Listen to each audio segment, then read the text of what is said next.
vai sair muito deformado, não? Não. Tá bom.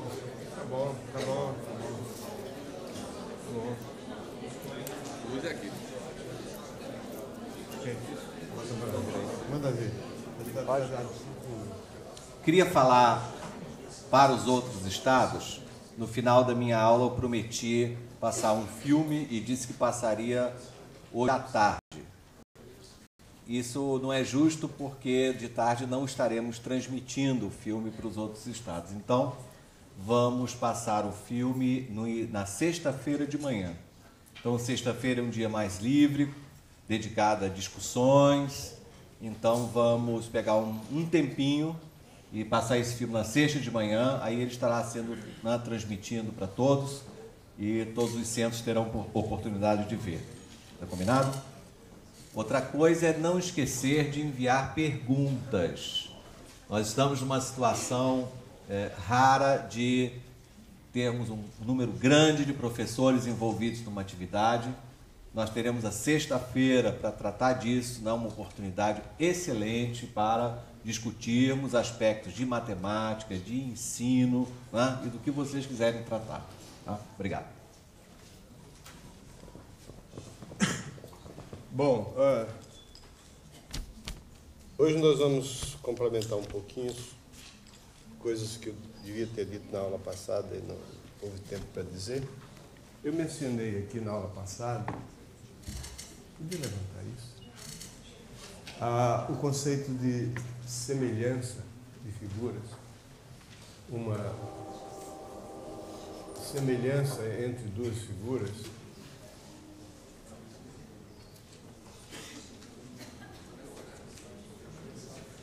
é uma função que eu chamei de φ. Portanto, uma correspondência que a cada ponto de uma figura associa um ponto da outra figura,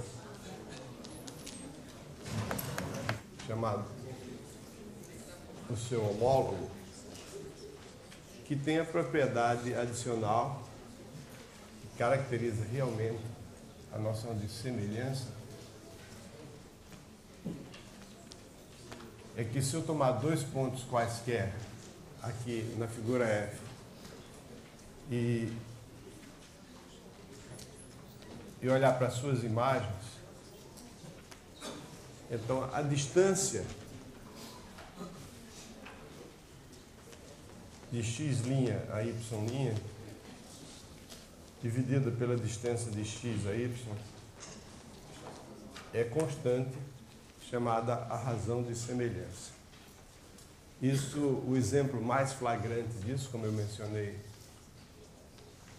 na aula passada, é dado pelo teorema de Tales, segundo o qual, se eu considerar uma paralela a um dos lados de um triângulo, o teorema em sua forma tradicional diz que toda paralela a um dos lados de um triângulo divide os outros dois lados em partes proporcionais. Isso tem como consequência o fato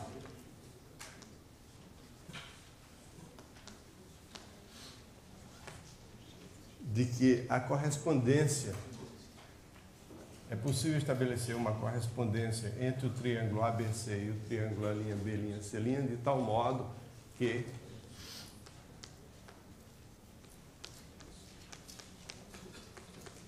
o teorema de Tales diz que, essencialmente, que AC' dividido por AC é igual a AB' dividido por AB. Então, esse triângulo aqui, menor, pode ser colocado em correspondência com o triângulo maior, de modo a que essa correspondência seja, de fato, uma semelhança, quer dizer, cumpra essa relação. É suficiente pegar cada ponto X aqui do triângulo menor. Por exemplo, o ponto B vai corresponder ao ponto B', o ponto C vai corresponder ao ponto C', o ponto A vai ficar fixo. E se essa razão aqui, como eu chamo de R, então a cada ponto do triângulo menor, eu posso fazer, vou botar aqui para ficar mais claro, cada ponto do triângulo menor eu faço corresponder o ponto do triângulo maior, que está na mesma semirreta que liga X a A, e de tal modo que a distância de A a x' dividido pela distância de A a x seja esse número R aqui. Com isso eu estabeleço uma correspondência, que a cada x do triângulo menor eu associo um x' do triângulo maior, e a gente vê que essa correspondência é, de fato, uma semelhança. Não só isso, mas é uma semelhança de um tipo particular, que, como eu mencionei na vez passada, esse tipo de semelhança chama-se uma homotetia. É uma semelhança em que você tem um ponto fixo e cada figura é transformada, segundo essa semelhança, numa figura que emana da outra. Assim, a cada ponto x eu faço corresponder um ponto x' na mesma semirreta que liga x a O, de tal modo que a distância de O a x' dividido pela distância de O a x seja um número R chamado a razão da homotetia. E a homotetia é um caso particular muito importante de semelhança. Nós vamos ver um exemplo de homotetia daqui a pouco, quando a gente estiver fazendo projeções pelo retroprojetor. Bom, isso tudo eu falei na aula passada, e então eu mencionei o seguinte, que as áreas de duas figuras semelhantes estão entre si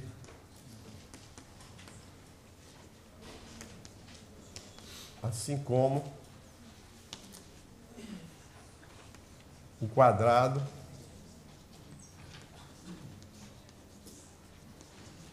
da razão de semelhança.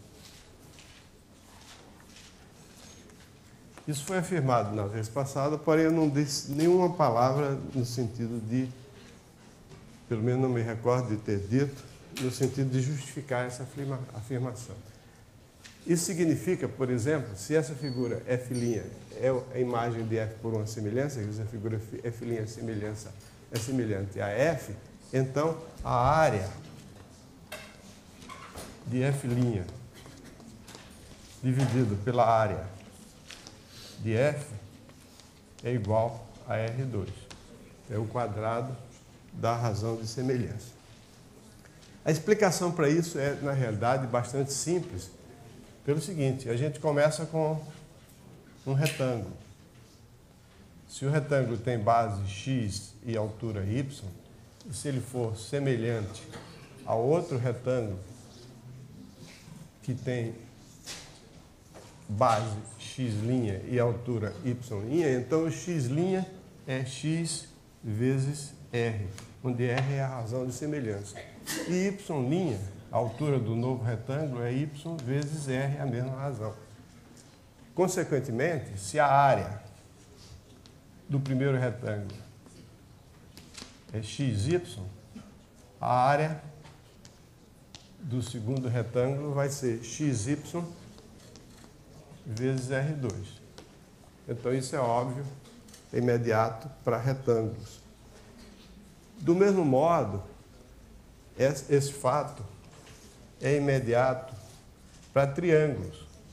Se eu tiver dois triângulos semelhantes, e se R for a razão de semelhança, a área do segundo dividido pela área do primeiro dá o quadrado da razão de semelhança. Isso é porque a área do triângulo tem uma fórmula conhecida, é a base multiplicada pela altura, dividido por 2, e quando os triângulos são semelhantes, a base do segundo é R vezes a base do primeiro, onde R é a razão de semelhança, é a mesma coisa com a altura. Ou então, se vocês preferirem, podem completar, fazer um paralelograma e usar o fato para paralelograma. Bom, daí resulta que para um polígono qualquer, para polígonos quaisquer, se dois polígonos são semelhantes, as áreas entre eles, as áreas estão entre si, assim como o quadrado da razão de semelhança, porque o polígono pode ser sempre decomposto em triângulos e os polígonos sendo semelhantes, se a decomposição for feita de modo semelhante, os triângulos vão ser semelhantes também. E se isso é válido para polígonos quaisquer, então é válido para uma figura arbitrária do plano, porque a área de uma figura é, por definição, o número real cujas aproximações por falta são as áreas dos polígonos contidos nessa figura. Então, se eu tiver duas figuras semelhantes, a cada polígono que eu inscrever numa dessas figuras, corresponde um polígono semelhante a ele inscrito na outra. Então, quer dizer, a área da figura F e a área da figura F' são números reais que têm, por aproximações, as áreas desses polígonos. E se eu tomar sempre para cada polígono aqui o polígono correspondente a esse, através da semelhança, a área de cada um desses polígonos é R ao quadrado vezes a área do polígono anterior. Daí resulta que esses números, os dois números são um é R ao quadrado vezes o outro. Vezes o outro. Bom, esse fato nos permitiu uma abordagem imediata sobre a área de um círculo. Porque dois círculos quaisquer são figuras semelhantes. Eu posso tomar dois círculos quaisquer e imaginar que eles têm o mesmo centro. Nesse caso, se eles têm o mesmo centro, existe uma homotetia que leva cada ponto dessa circunferência aqui no ponto que está sobre o mesmo raio na outra, e se o ponto do primeiro círculo, do menor, não estiver na circunferência, estiver no interior, a gente faz a correspondência de modo a preservar a razão entre o segmento OX e OY. OY dividido por OX é igual a um certo número C, então OY' dividido por OX' vai ser o mesmo número C. Então, dois círculos quaisquer são figuras semelhantes. Então, se eu tomar um círculo de raio 1, a área desse círculo de raio 1 tem um certo valor. Esse valor foi estimado na antiguidade, por exemplo, é bem conhecido que na Bíblia, na história da construção do templo, o círculo é considerado como tendo a área igual, a circunferência de um círculo de raio 1 é considerada como tendo comprimento 3, portanto, o círculo seria π é igual a 3. Então, nós definimos o π como sendo a área do círculo de raio 1. Se π é a área do círculo de raio 1, então πr2 vai ser a área do círculo de raio R. A maneira mais rápida de se chegar à fórmula da área do círculo. No livro que eu mencionei aqui para vocês, na aula passada, o livro de Euclides, chamado Os Elementos, que é o primeiro livro a tratar a geometria, de um modo geral, boa parte da matemática conhecida na época. Ele foi escrito assim, 300 anos antes de Cristo, aproximadamente. Nesse livro, eu já contei aqui para vocês antes, não há fórmulas, porque isso em virtude da descoberta chocante feita pelos pitagóricos de que os números não são suficientes para medir todos os segmentos de reta. Os pitagóricos descobriram que não existe número capaz de exprimir o comprimento da diagonal de um quadrado de lado 1. Isso porque a noção de número que eles tinham na época não era a mesma noção de número que nós temos hoje. Números para ele eram números inteiros. No máximo, frações que seriam consideradas como sendo a razão entre dois números inteiros. Na verdade, nem o número 1 não era considerado como número. O número 1 era tratado à parte, era unidade. O número é uma multiplicidade de unidades. Então, por causa disso, já que os números não eram capazes sequer de medir o comprimento da diagonal de um quadrado, então não tinha sentido, não havia possibilidade de haver fórmulas exprimindo a área de uma figura plana, porque essas fórmulas tinham que incluir as medidas dos segmentos. Então, o livro de Euclides não tem fórmula. O que ele diz, no fundo é equivalente a uma fórmula, diz o seguinte: as áreas de duas figuras, dois polígonos, para ele era sempre polígonos semelhantes, estão entre si, assim como o quadrado do raio. O quadrado do raio não significa um número r elevado ao quadrado, não. O quadrado do raio é um quadrado cujo lado é do tamanho de um raio. Bom, isso é história. Então, a área do círculo de raio R é πr2, se eu defino π como sendo a área do círculo de raio 1. Muito bem, mas e o comprimento da circunferência? Tem a ver com o mesmo π? Bom, isso Euclides não diz, foi Arquimedes que verificou isso. O comprimento da circunferência é definido como sendo o número, isso é a nossa definição, né? O número cujas aproximações por falta são as áreas dos polígonos inscritos nessa circunferência. Inscrito significa polígonos cujos vértices estão sobre a circunferência. Cada vez que eu considero um polígono cujos vértices estão sobre a circunferência, a área desse polígono, o perímetro desse polígono, eu estou falando agora no comprimento da circunferência, o perímetro desse polígono é uma aproximação por falta do comprimento da circunferência. Então, o comprimento da circunferência é, por definição, o número real cujas aproximações por falta são os perímetros dos polígonos inscritos na circunferência. Podia também dizer que é o número cujas aproximações por excesso são os perímetros dos polígonos circunscritos à circunferência.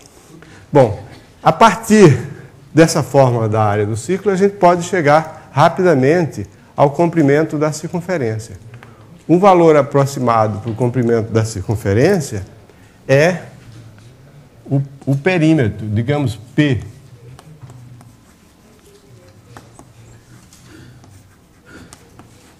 Do polígono inscrito.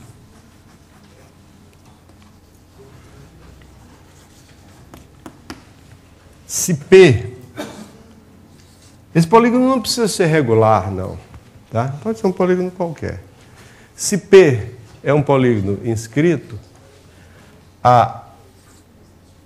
para obter relacionar o perímetro desse polígono com o π, que é, por definição, a área do círculo de raio 1, o polígono inscrito ele tem a área do polígono, digamos, vamos chamar esse polígono de Q. Q é o polígono, eu já chamei de P o perímetro, então Q é o perímetro. Então, eu vou chamar de P minúsculo o perímetro e P maiúsculo o polígono. Então, a área de P maiúsculo vai ser igual à soma das áreas desses triângulos que têm o vértice, todos eles têm o vértice no centro da circunferência e as bases são os lados do polígono inscrito. Então, a área P vai ser a soma das áreas desses triângulos. A área de cada um desses triângulos é a base vezes a altura, tá? As bases todas somadas vão dar o perímetro de P. E para eu botar somar essas bases, eu tinha que botar algum fator em evidência. É o meio da base vezes a altura, esqueci o fator no meio. Mas isso aqui é aproximadamente igual ao raio. Isso aqui é uma multiplicação. É o perímetro aproximadamente igual ao raio, porque quando eu tomar uma boa aproximação, os lados do polígono vão ficar muito pequenos, então a altura vai ficar aproximadamente igual ao raio. Ok? Então, isso é aproximadamente. Quer dizer, então, a área de P é o número que é aproximado por esse valor aqui. Agora, isso aqui vai ser aproximadamente igual à área do círculo, πr2. Está faltando dividido por 2 aqui, não é isso? Faltou o 2. Então, aproximadamente, a área de P é a área do círculo, que é πr2. Daí resulta, quando eu tomar uma aproximação muito boa, eu terei praticamente uma igualdade, e aqui eu posso escrever que o P aqui vai ser o comprimento da circunferência.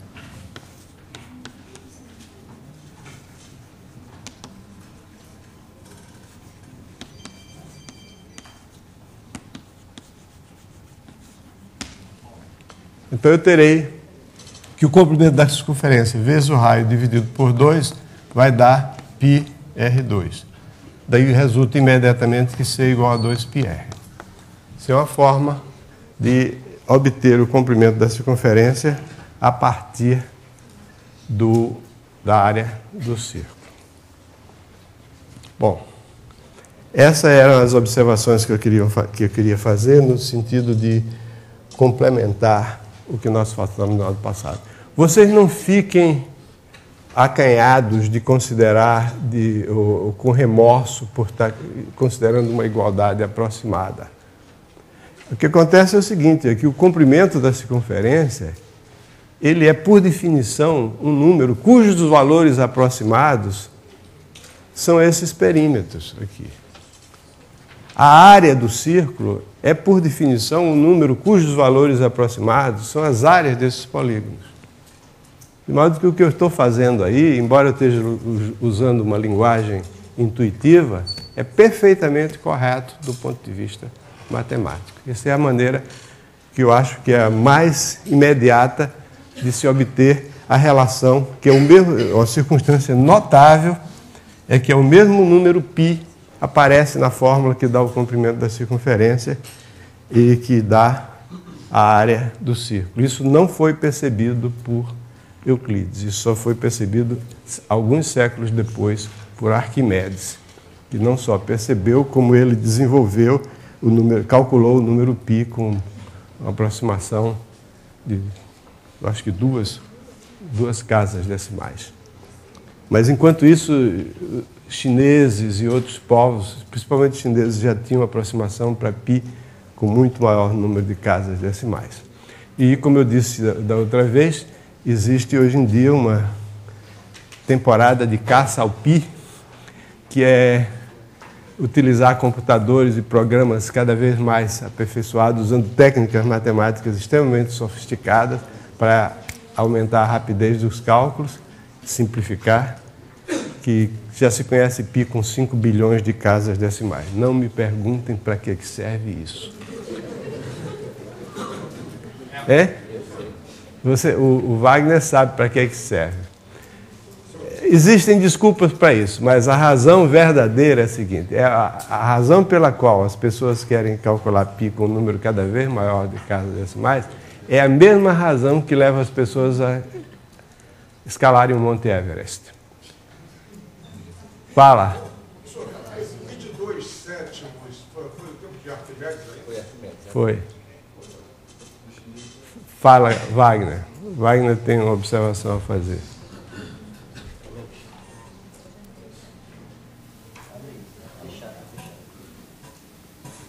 Além dessa. Eu sei o que ele vai dizer, mas eu não vou dizer para estragar. Não.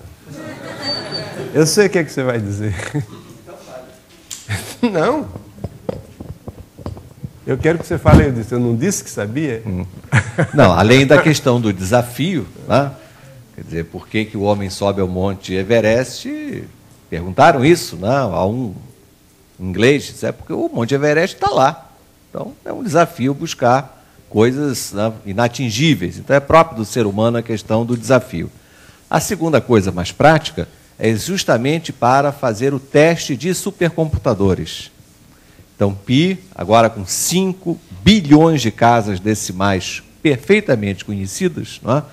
Quando alguém projeta e fabrica um supercomputador, tipo um Cray, né, como saber se ele está funcionando perfeitamente? Então, um dos testes que inicialmente é feito num grande computador é mandar ele calcular Pi e ver se ele faz tudo corretamente, né?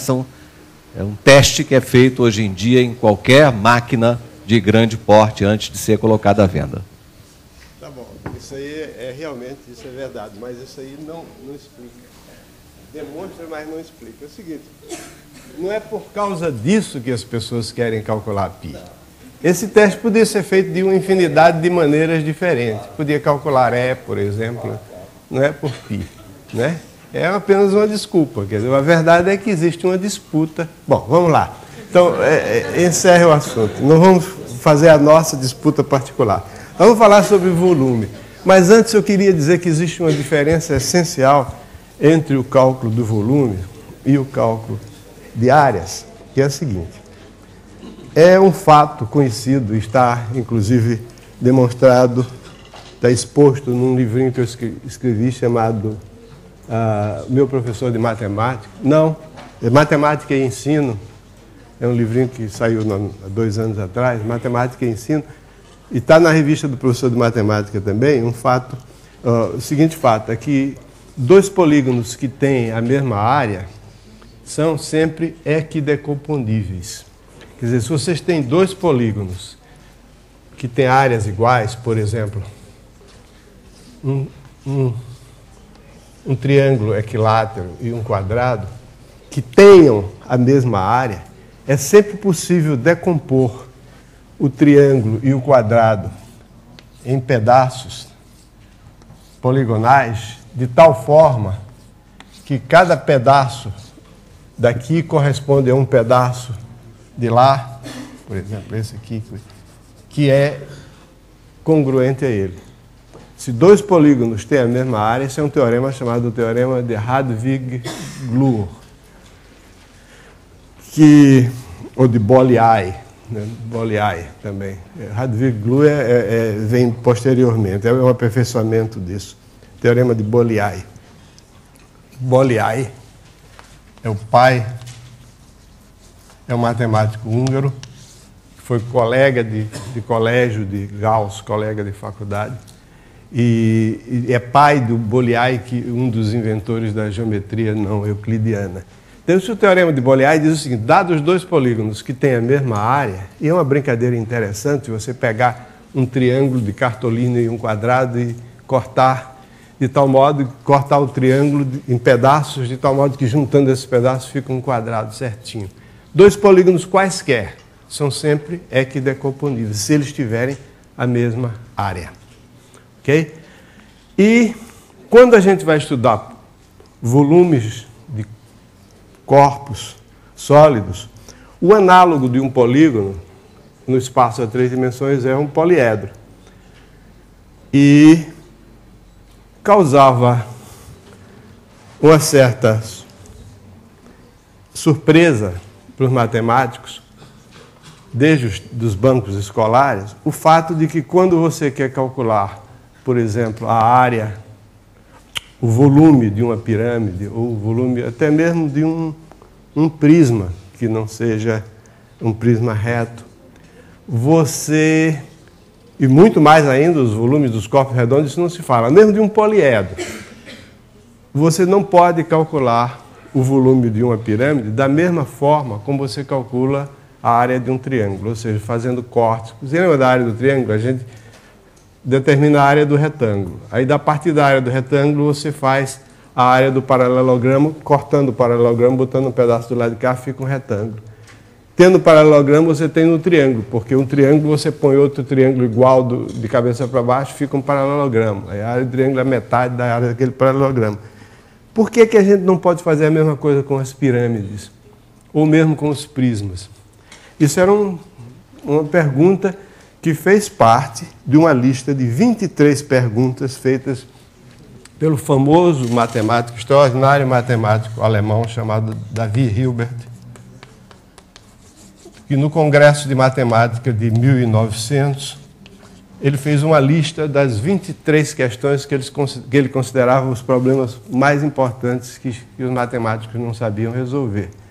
Um desses problemas era o seguinte: será possível, dados dois poliedros com o mesmo volume, será possível cortar um deles em poliedros menores e rearrumar de tal modo a fazer o outro? E um aluno do Hilbert, chamado Max Dehn, 6 meses depois, escreveu uma tese de doutorado sob a orientação do Hilbert, no qual ele mostrava que se um cubo e um tetraedro têm o mesmo volume, então é impossível cortar um deles em pedaços poliédricos e rearrumar de modo a formar o outro. Em outras palavras, aquela coisa que a gente estuda nos livros elementares, nos livros antigos, de tomar sempre o recurso de passagem ao limite para calcular o volume de uma pirâmide, tomar aproximações, tomar limite, aquilo é, de uma maneira ou de outra, inevitável. Faz parte, não é possível. Não existe a noção, não é possível o quê? Não é possível desenvolver uma teoria dos volumes do mesmo modo como a gente faz a teoria das áreas. Está entendendo? Quer dizer, não existe a noção de... Existe a noção de poliedros equidecomponíveis, mas 2 poliedros do mesmo volume não são necessariamente equidecomponíveis. Então, a gente, para estudar os volumes, a gente precisa de um recurso a um processo infinitesimal, de limite, de derivada, de integral, de qualquer coisa, de integral, na verdade. E todos entenderam isso que eu acabei de dizer? Se tiver alguma dúvida, fale agora. Então, o recurso que a experiência... Então, quando a gente estuda volumes de sólidos, só nos restam 2 alternativas. Aliás, 3.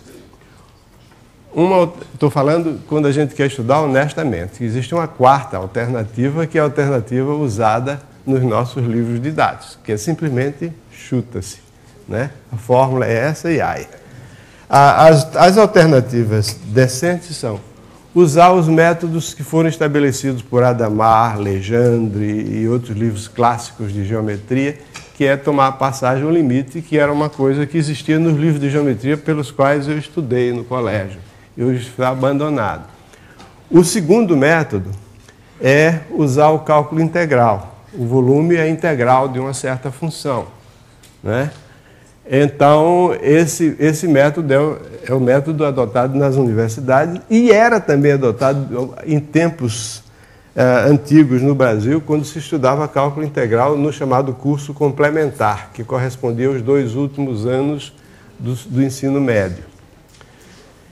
E o terceiro processo, que é um processo que se tornou cada vez mais popular, porque ele é realmente muito conveniente, que é usar o princípio de Cavalieri. O princípio de Cavalieri é um teorema de cálculo integral, mas cujo enunciado é tão simples que a pessoa pode, e a conclusão tão aceitável, que pode ser usado com vantagem no ensino. Então, o princípio de Cavalieri, vou precisar do retroprojetor.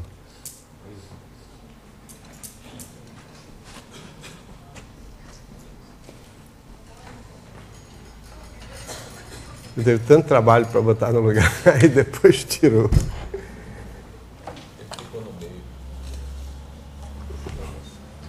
Põe mais para cima.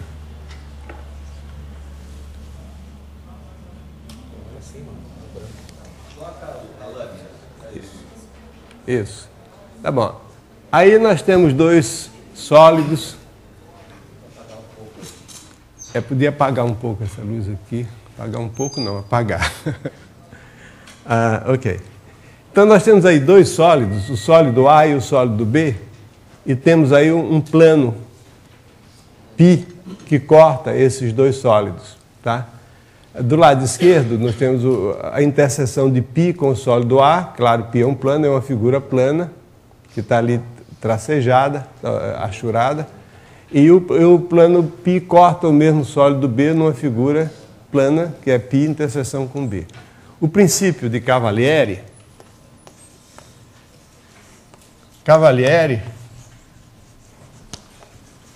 era um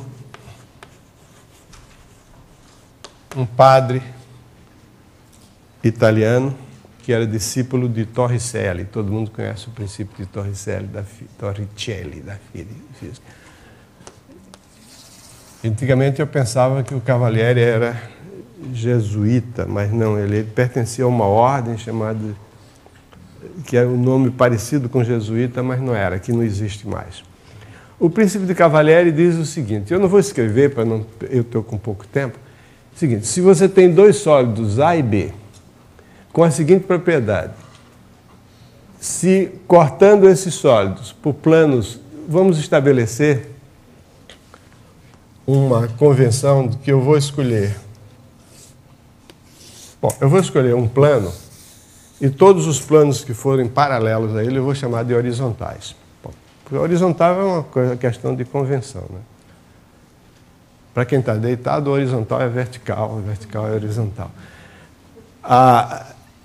Então, fixamos um plano e todos os planos paralelos a esse serão chamados planos horizontais.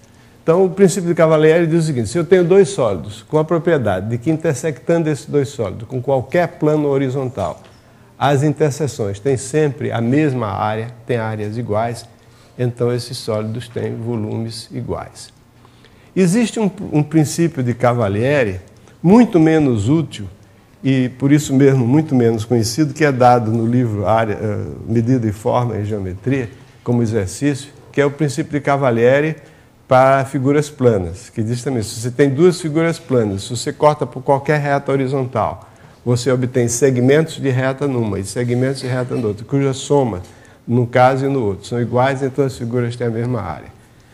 Eu consegui arrumar uns exemplos admitidamente artificiais, como aplicações do princípio de Cavalieri para a figura plana, mas tem um caso em que não é tão artificial assim. Mas o princípio de Cavalieri para figuras sólidas, ele é muito mais útil. Tá?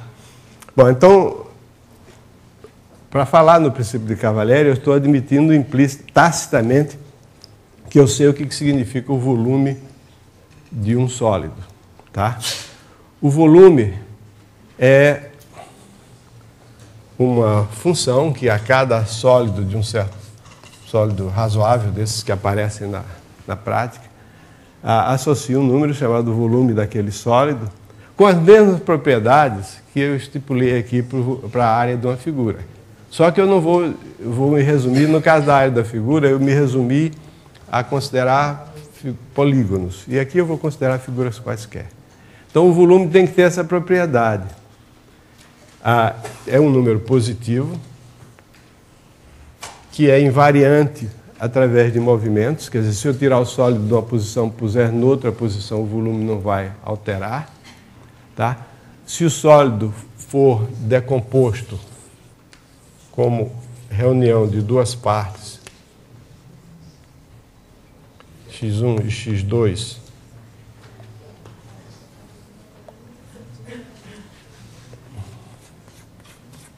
então, de tal modo que não haja pontos interiores a x1 contidos em x2, nem vice-versa, quer dizer, a parte comum entre x1 e x2 tem que ser uma superfície. Então, o volume do x tem que ser a soma dos volumes de x1 e de x2, e daí resulta que se um sólido tiver contido no outro, o seu volume é menor do que o volume do outro. Então, essa é a noção de volume. Bom, para chegar a uma definição menos... Isso não diz que existe essa noção. Simplesmente que se eu tiver uma função com essas propriedades, eu chamo de volume. Bom, O primeiro tipo de volume que a gente encara é o volume do que eu prefiro chamar de bloco retangular, em vez de chamar de paralelepípedo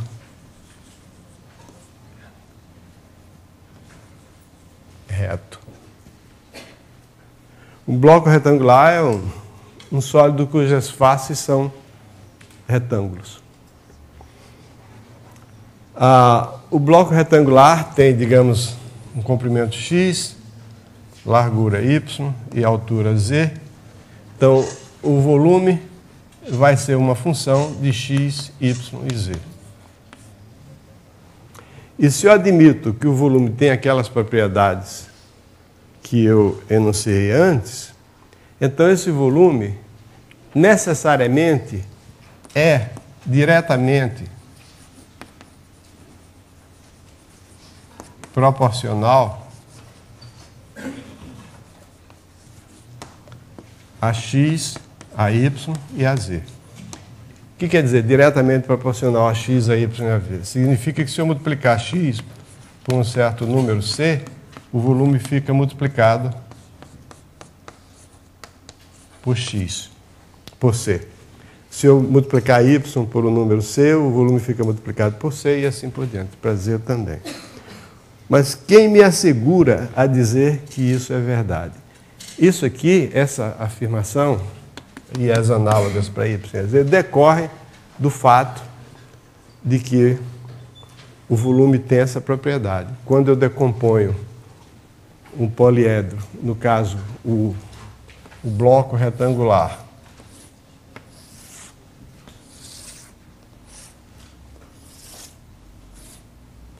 como reunião de dois blocos,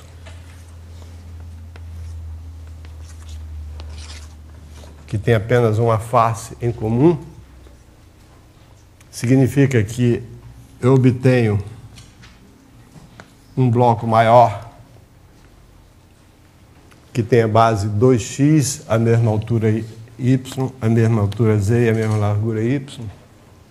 É óbvio, né, que o volume desse bloco, que tem 2x, y e z como suas dimensões, é 2 vezes o volume do bloco que tem dimensões x, y e z. Isso resulta daquelas propriedades que eu estabeleci inicialmente, que o volume, estipulei que o volume deve ter. Em primeiro lugar, o deslocamento. Em segundo lugar, a decomposição. Tá certo? E uma terceira coisa é que o volume do bloco ele é uma função crescente de x, de y e de z. Quer dizer, quando eu aumento o x e deixo o y e o z fixos, o volume aumenta. E essas propriedades são as propriedades que permitem assegurar a proporcionalidade.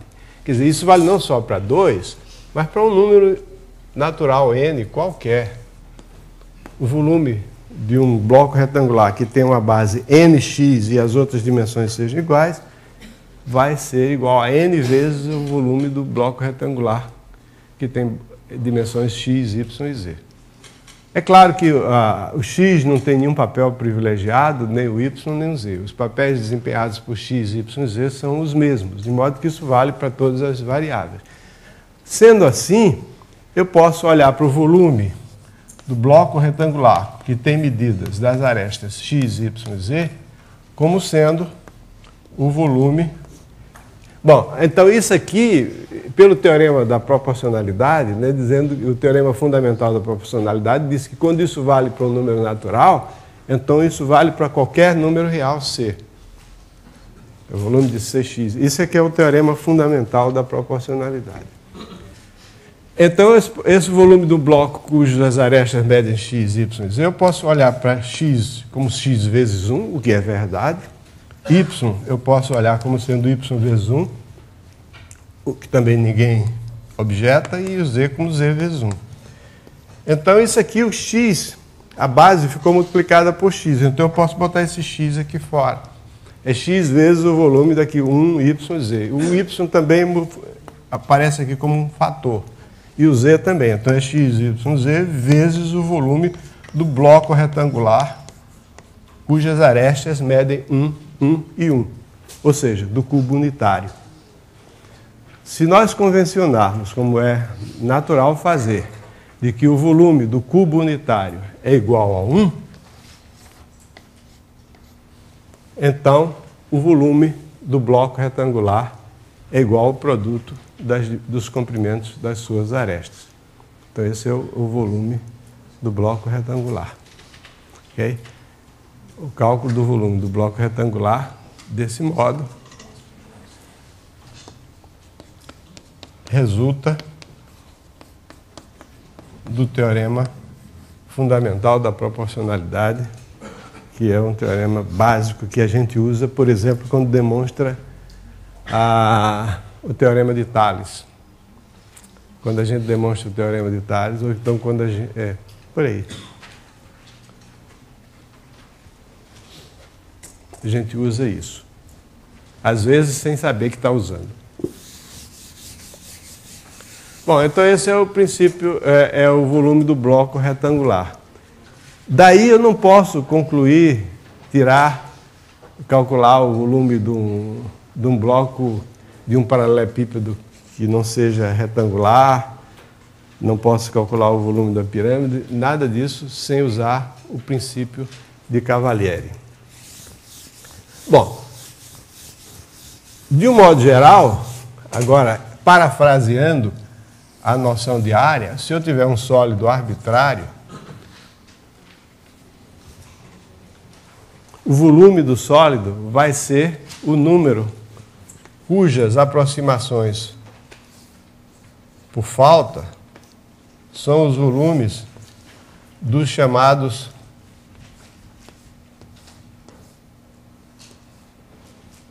poliedros retangulares contidos no sólido. Um poliedro retangular é uma reunião de blocos retangulares, de dimensões diferentes. Então eu vou colocando blocos retangulares dentro do sólido. Cada vez que eu vou colocando mais blocos, eu vou precisar de colocar blocos de arestas cada vez menores, e isso vai me dar valores aproximados para o volume do sólido. Tá? Então, o volume de um sólido é, por definição, o número real cujas aproximações por falta são os volumes dos blocos retangulares nele contidos. Daí já resulta imediatamente o seguinte, que se x e x' são sólidos semelhantes,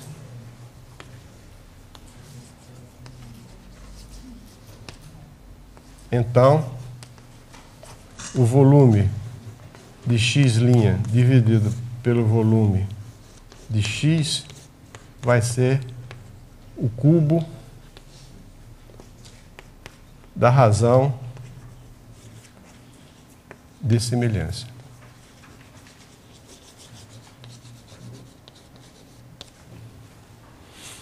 Semelhança entre dois sólidos se define do mesmo modo que define a semelhança entre duas figuras planas. É uma correspondência tal que a distância dos pontos homólogos dividido pela distância dos pontos originais é sempre a mesma, igual a R. Esse número R é chamado razão de semelhança. Esse fato aqui é imediato para um bloco retangular, porque um bloco retangular que seja semelhante a um que tem arestas de medida x, y, z, será um bloco que tem arestas Rx, Ry e Rz, onde R é a razão de semelhança. E, obviamente, o volume disso aqui vai ser R ao cubo vezes x, vezes y, vezes z, ou seja, R ao cubo vezes o volume do bloco original. E aí, nesse momento, que se aplica aquele exemplo que eu dei para vocês na aula passada. Se vocês imaginarem um ser humano, não humano, mas um ser parecido com um ser humano, que tenha dimensões 10 vezes maiores, terá que ter um volume 1000 vezes maior. Ele terá que comer 1000 vezes mais comida, se alimentar. E aí os intestinos dele não podem ser proporcionais aos nossos, porque a área do intestino só aumenta 100 vezes, né? E não 1000 vezes. Então ele vai ter que ter uma barriga gigantesca para ter um intestino que corresponda à alimentação que ele tem. E a perna dele não pode ter um fêmur proporcional ao nosso, porque a resistência é proporcional à seção plana de uma viga. E então ele tem que ter um peso 1000 vezes maior, mas a resistência dele é só 100 vezes maior. Então ele não vai poder andar, ele vai quebrar o fêmur se ele tentar andar. Então não existe a possibilidade de um ser extraterrestre que tenha as mesmas dimensões que um ser humano. Bom, então esse é o volume do bloco retangular, a partir do qual nós definimos o volume de um corpo qualquer, e em seguida a gente vai olhar para os volumes das figuras mais conhecidas. A primeira é o volume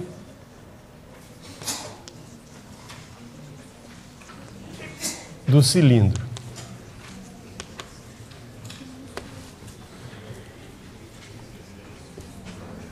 Agora eu vou querer projetar isso aqui.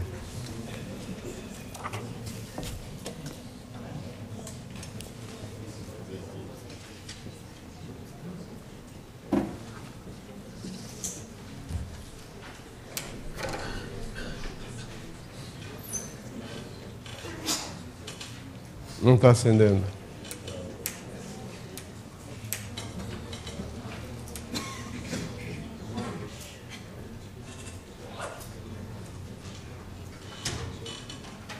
Bom, o volume do cilindro é o seguinte. O que é um cilindro? O que eu vou chamar de cilindro é o seguinte. Eu parto de uma figura plana, F, que é a base do cilindro, e de uma reta, G, que é a geratriz do cilindro. E o cilindro é formado, não é bem uma reta, é um segmento de reta. Ele é formado por todos os segmentos obtidos paralelos a G, traçados a partir dos pontos de F. Então isso aqui é um cilindro. Ele tem uma base F e tem uma base superior, que eu chamo F', que são obtidas uma da outra por uma translação. Quer dizer, esse G é como se fosse um vetor de translação, tem a base F e translado para obter a base F'. E o cilindro é a reunião de todos os segmentos de reta paralelos a G, e, na verdade, e do mesmo comprimento, que partem de pontos de F. Então, isso aqui é, nesse caso aí, nesse caso do desenho, a reta, o segmento de reta G é paralelo, é perpendicular ao plano de F. Mas não precisa ser assim. Tá? Então, a definição de cilindro é essa, é a reunião de todos os segmentos de reta que são paralelos e são congruentes a G e que tem origem num ponto de F. É o cilindro de base F geratriz G.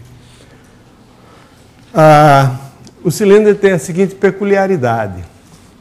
Qualquer plano paralelo a π intersecta o cilindro segundo uma figura que é congruente a F e a F'. E eu não tenho esse desenho aqui. Mas se eu traçar um plano qualquer paralelo a esse plano que contém a base do cilindro, esse plano vai intersectar o cilindro segundo uma figura que é congruente a F e a F'. Daí resulta imediatamente, a partir do princípio de Cavalieri, que dois cilindros que têm bases de mesma área e que têm a mesma altura, a altura do cilindro, nesse caso ali a altura é G, porque o G é perpendicular, mas a altura é a distância da base superior até a base inferior. Essa aqui é a altura do cilindro. Mesmo que o cilindro seja inclinado, a altura dele é a distância medida pela perpendicular. Então, o princípio de Cavalieri já assegura que dois cilindros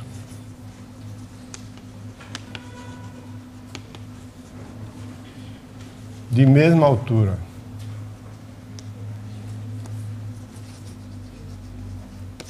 e bases com a mesma área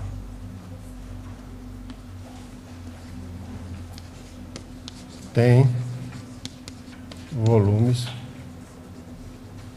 iguais. Ok? Isso por causa do princípio de Cavalieri. Porque se eles têm a mesma altura, os planos que os intersectam são os mesmos. Quer dizer, todo plano que corta um deles, corta o outro também. E se as bases têm a mesma área, quer dizer, você tem aqui um cilindro, aqui do lado você tem outro cilindro, digamos que tem até uma base poligonal. Mas essa base poligonal, por exemplo, tem a mesma área que F. Então, o cilindro aqui, que tem a mesma altura e tem a...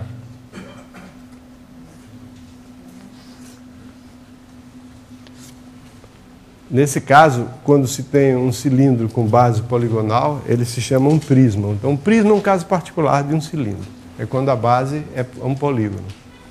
Então, eles têm o mesmo volume. Porque quando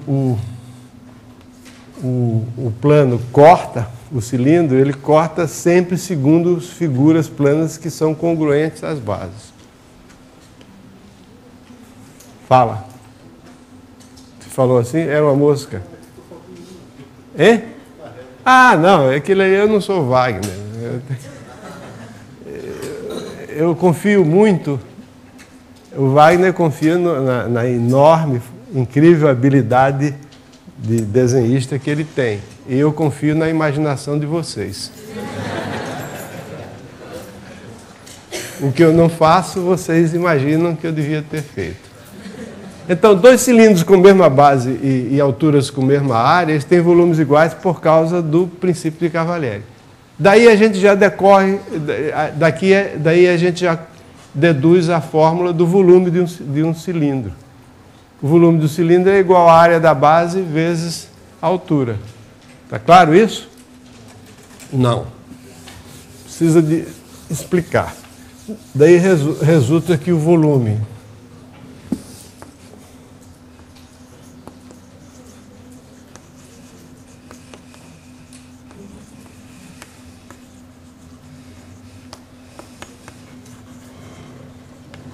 para ver isso, é só pegar... Veja que barbaridade.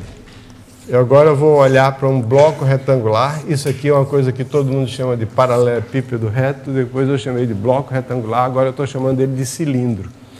É um caso particular de um cilindro. Eu pego um bloco retangular, cuja base tem a mesma área do cilindro cujo volume eu quero calcular, e cuja altura seja a mesma altura do cilindro que eu quero calcular.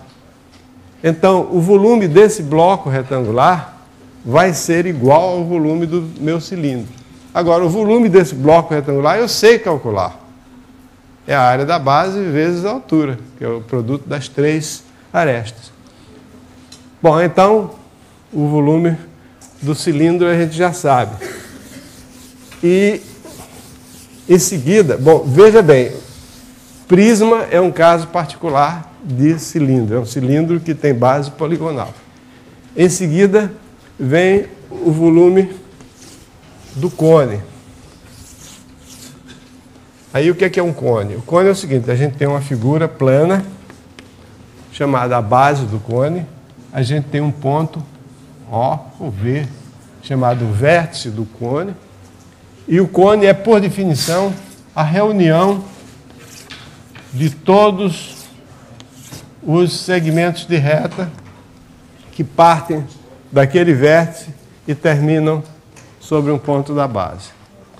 Alguns livros dizem que o cone é o conjunto de todos esses segmentos de reta. Não é verdade. Conjunto dos segmentos significa que os elementos do cone são segmentos. Não é.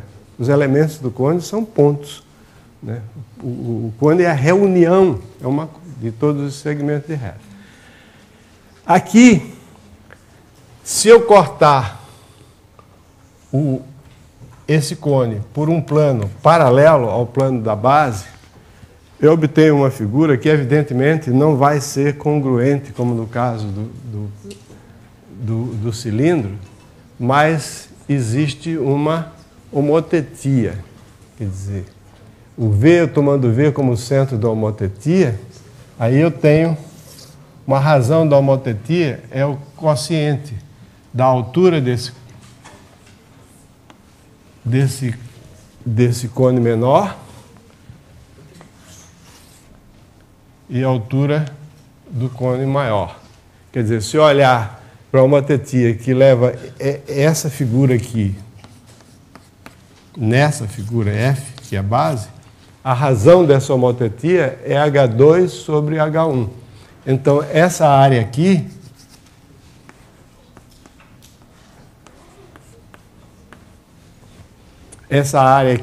é igual à área de F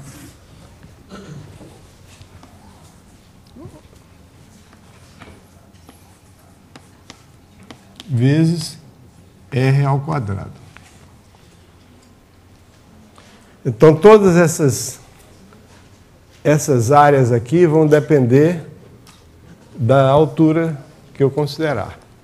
Então, eu posso concluir a mesma coisa que eu concluí sobre cilindros com cones.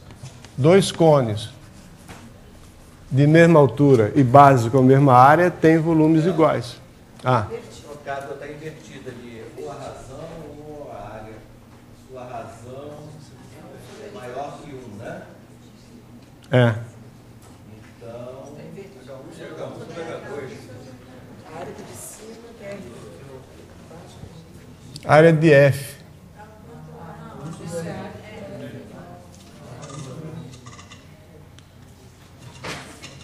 Tá certo.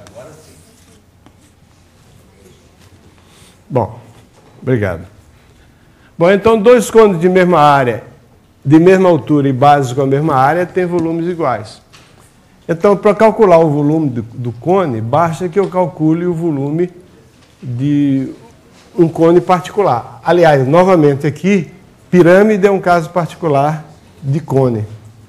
É um cone, pirâmide é um cone cuja base é um polígono. Agora eu vou ter que fazer um desenho aqui, que foi o Wagner que fez para mim. Foi. Pode ser que você tenha copiado de outra pessoa. Não, está de cabeça para baixo. Mas que você fez esse desenho aí para mim, você fez. Imagina se eu sei fazer esse desenho.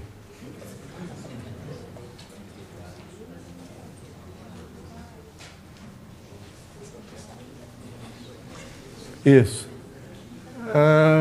Bota um pouquinho mais para cima. Tá bom, melhorou. Agora sobrou para cá. Tá ruim. Tem que botar isso mais próximo. Bom, apague a luz, por favor.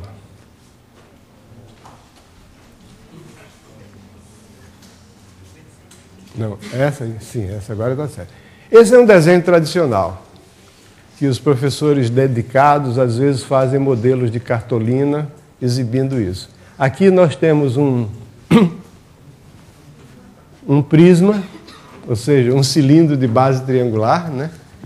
E aqui a gente tem, ali no prisma estão indicadas linhas segundo as quais a gente deve fazer cortes, e esse prisma fica decomposto em 3 pirâmides. Tá? Essas 3 pirâmides, portanto, juntas dão o volume delas, dá um volume do prisma. E não é difícil verificar que essas 3 pirâmides, elas têm o mesmo volume. Mas tem duas ali que precisa ter tem duas que são óbvias que ele tem a mesma base e a mesma altura. Bases congruentes e a mesma altura. São as pirâmides que têm as bases que correspondem com as bases dos prismas. A terceira pirâmide você tem que olhar para uma altura diferente, não é a mesma altura. Mas de qualquer modo elas são 3 pirâmides que têm o mesmo volume, de modo que o volume do prisma é 3 vezes o volume da pirâmide. Então o volume da pirâmide é 1/3 do volume do prisma, ou seja, o volume daquela pirâmide ali. O volume do prisma é a base vezes a altura, então o volume da pirâmide é 1/3 da base pela altura. Agora, se eu quiser calcular o volume do cone, é só eu considerar uma pirâmide cuja base tem a mesma área que a base do cone.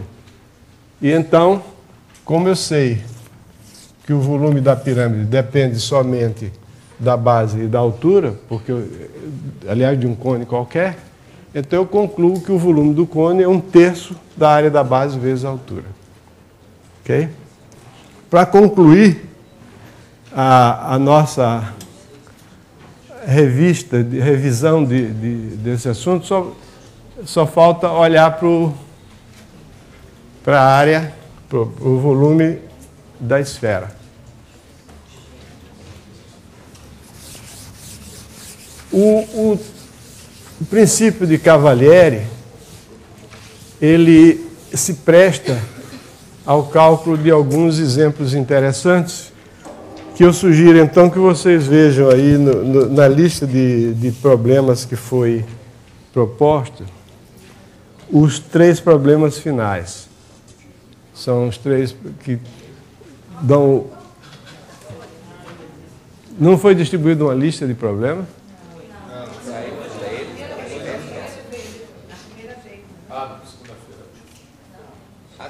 Foi distribuído na segunda-feira uma cópia que você mandou. Pois é.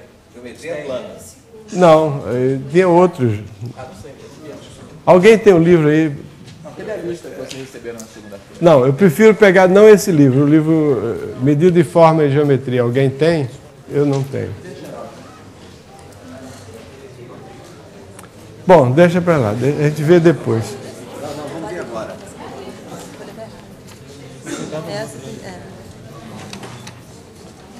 Só geometria plana. Não, só tem a geometria plana. Bom, é o seguinte... Vou pegar aqui. Ah, sabia. Infalível. Muito bem, obrigado, Consuelo. Bom, aqui nós temos uma lista de exercícios nesse livro, então eu aconselho os exercícios 20 e 22, 20 e 23, 96 e 97, exercícios 20 e 23. Tá? O exercício 20 pede para calcular o volume do paraboloide de revolução. E o exercício 23 pede para calcular o volume de um toro, usando o princípio de Cavalieri. Deixa eu pôr aqui. Já tenho 2 minutos para falar para vocês sobre o volume da esfera. Mas o volume da esfera é calculado de uma forma um tanto ou quanto astuciosa, que consiste em considerar a esfera e ao lado dela um cilindro que tem a mesma altura que a esfera e o mesmo raio da base que a esfera, um cilindro de base circular.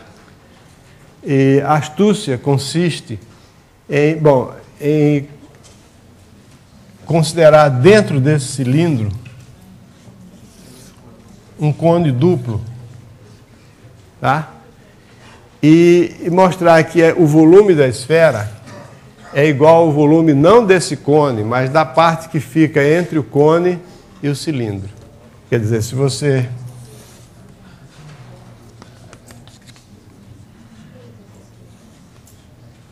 Ih, tá horrível.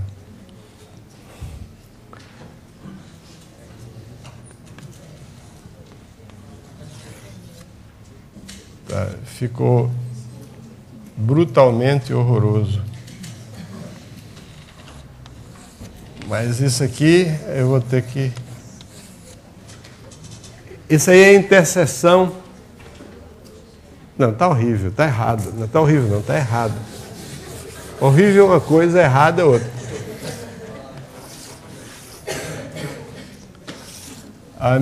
O meu instinto está pedindo que eu peça socorro ao Wagner.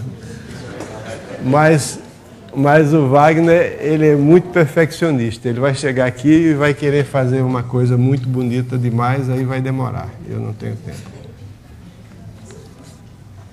E aí você tem...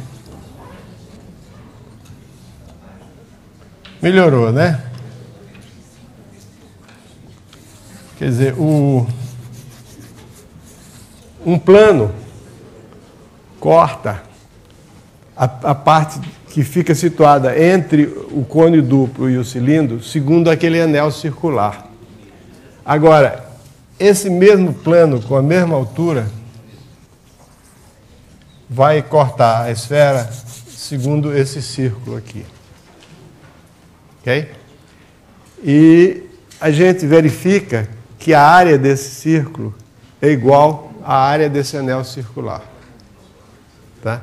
Isso não é difícil de ver, basta fazer a observação que se eu chamar de R maiúsculo o raio da esfera e de H essa altura, então o raio desse círculo aqui é a raiz quadrada de R maiúsculo menos H ao quadrado. Então isso aqui, se eu calcular, se eu levar em conta que isso aqui é H, portanto isso aqui também é H, e isso tudo aqui, o raio disso aqui é R maiúsculo, né? Então a área desse setor, desse anel circular aqui, é a diferença entre as áreas desses dois círculos, o círculo de raio R maiúsculo e o círculo de raio H. Portanto, a área disso aqui vai ser igual à área desse aqui. Então, a interseção de qualquer plano horizontal com essas duas figuras dá figuras de mesma área. Consequentemente, o volume da esfera vai ser igual ao volume disso aqui, que não é difícil de calcular.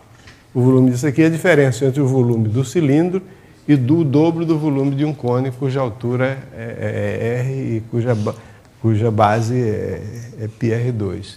Tá? Então, assim, a gente chega à conclusão de que o volume da esfera é 4/3 de πr3.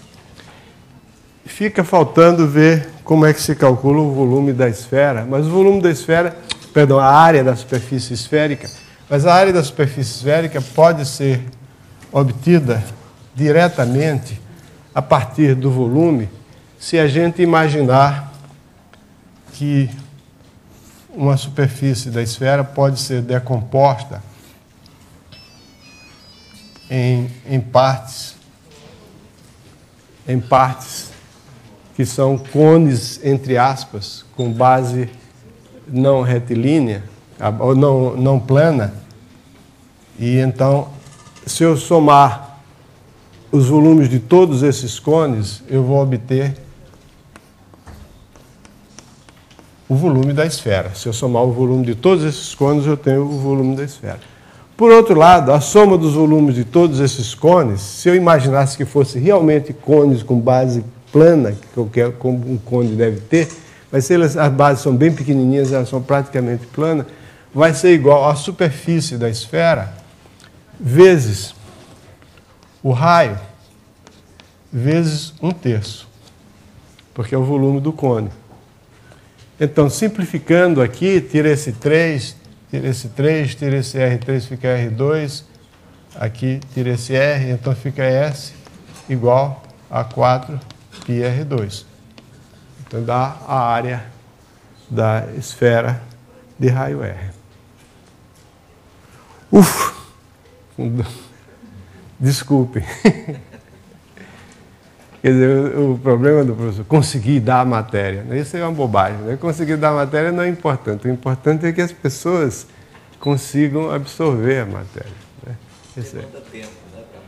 Eu aconselho, tem esse livrinho que é Medida e Forma em Geometria, tem um livrinho amarelo, que também tem isso, mas o medido de forma e geometria é mais completo, porque trata só desse assunto, inclusive trata de área, que o livro amarelo não trata, e tem muitas observações históricas.